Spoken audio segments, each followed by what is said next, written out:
一架單車可以帶你走幾遠？今集主角浩晴由一個公路單車選手變成一個單車品牌創辦人，佢教過70-80歲嘅長者踩單車，亦帶住一班小朋友環繞台灣。佢話單車唔只係運動，更加係連結世界嘅橋樑。究竟呢份熱血可以點樣改變一個人嘅生命呢？大學開始踩單車嘅，咁我最開初踩單車咧，其實都係踩緊一啲摺疊車啦。跟住後尾有朋友就借咗個公路單車俾我之後咧，哇！原來可以覺得踩得可以好快喎。咁之後就參加咗啲比賽啦，跟住就慢慢再入埋啲單車嘅即係其他人哋嘅單車隊啦。我間母校啦，就揾翻我有啲中學生。佢哋咧都係好中意係踩單車嘅，但係佢哋又冇安全意識喎，又揾咗我翻去教佢哋一啲單車嘅基本嘅知識。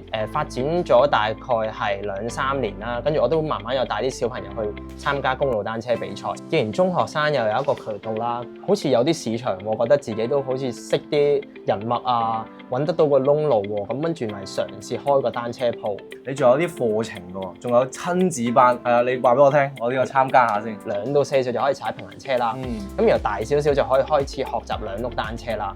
咁我最大嘅年紀啦，教過其實係銀髮長者班，即係 I mean 係70-80歲嘅長者我都教過嘅。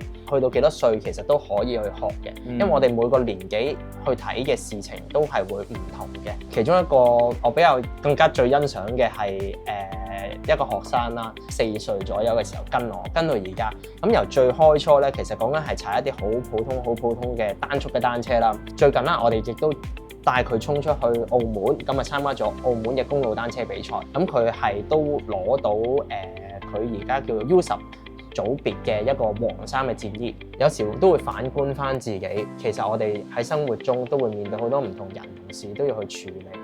咁其實呢一個係會對自己都係一個考驗咯，即係你要家人之外，你都要自己去成長，你先可以再帶大家走得更遠嘅地方。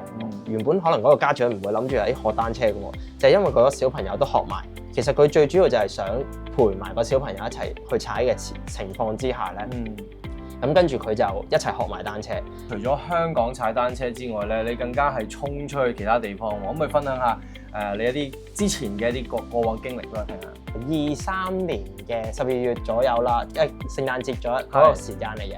咁我帶過啲小隊員啦，佢哋由呢個高雄踩去10份嘅，前後組織咗大概2個月嘅訓練時間嘅。最辛苦咧就係自己病咗，係發好高嘅燒，跟住搞唔掂，我真係連單車都踩唔到。咁佢哋又將我嘅單車，即係佢擔心我咧會踩單車跟住佢哋，跟住就將我嘅單車收咗，即係跟佢哋嘅車。佢哋係即係你講嘅學員？係啦，學員即係我啲小朋友同家長。俾你踩，俾你踩。Final 係都冇意外發生咁樣，同埋好堅持咁樣去完成。咁最後有一樣嘢幾搞笑同感動啦，佢哋去咗9份嗰邊去放嗰個天燈喎，跟住佢哋就寫埋我個名咁樣送我上去，即係話完成台灣咁樣，係啦。咁嚟緊我諗26年啦，我都仲想去多再組織多去埋去荷蘭嗰邊去踩單車。係啦，冇錯，正。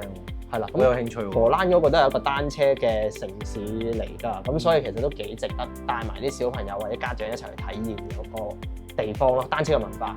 你呢個品牌咧，想帶出一啲咩信息俾我哋香港人？透過單車去，除咗連結人與人之間之外咧，其實我都想係讓佢哋可以學習得到一份堅持嘅態度啦。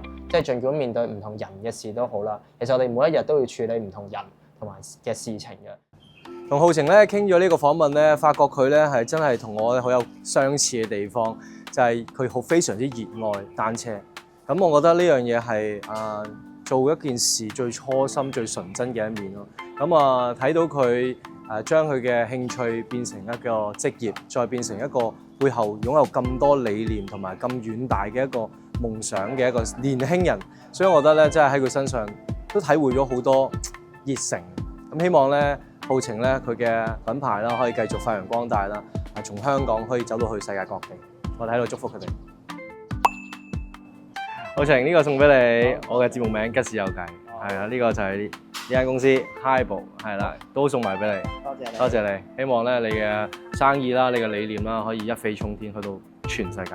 好，多謝你， ，thank you。